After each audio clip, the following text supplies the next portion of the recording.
Hi, it's Phil Craig from the Referendum Party, and I'm actually making this video at the behest of my wife. Many of you will have seen that there's been a petition doing the rounds calling for me to be deported from South Africa. I found the whole thing somewhat amusing. My wife said, look, you need to talk to people because a lot of your friends are concerned, and we have indeed sort of had many supporters reaching out and saying, what must we do? Must we? And the answer, of course, is just we must do nothing.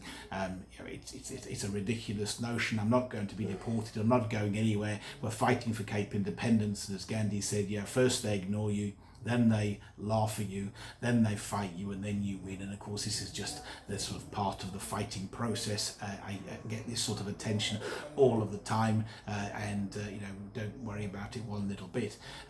And actually, it's probably worth just touching in here. So now at this number, I think there's somewhere around 26 or 27,000 votes so far. Just to put that into context, when we signed up and sent a petition to Alan Winde calling for a referendum on Cape independence, just in a week or so, we had 30,000 signatures. There's 840,000 people signed up with Cape Exit saying they support Cape independence. Now polling shows that the numbers of people in the Western Cape who support Cape are well over 1 million. So really not really get too concerned about somebody who's decided to play the ball and to not play the man. And of course, what they're demonstrating is what I could have told you in the start, that there's a lot of people who are opposed to Cape independence. And of course, that's exactly right. We're in a democracy.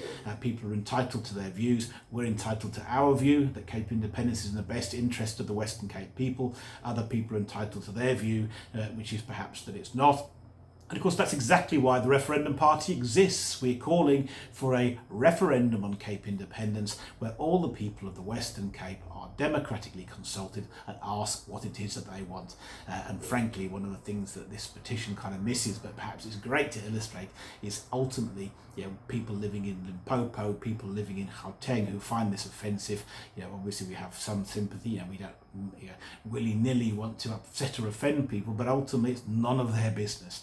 Western Cape independence is a matter for the Western Cape people, and we need to go and ask them what it is that they want. It's clear from polling that the majority of people support Cape independence, and actually they're entitled to be asked democratically. Let's find out what they want, and then we'll make a decision from there. And look, don't worry about the petition. You could just laugh that off. We certainly do. It's great now that this issue is taking such prominence that people feel they have to attack me rather than the idea. That's absolutely fine with me.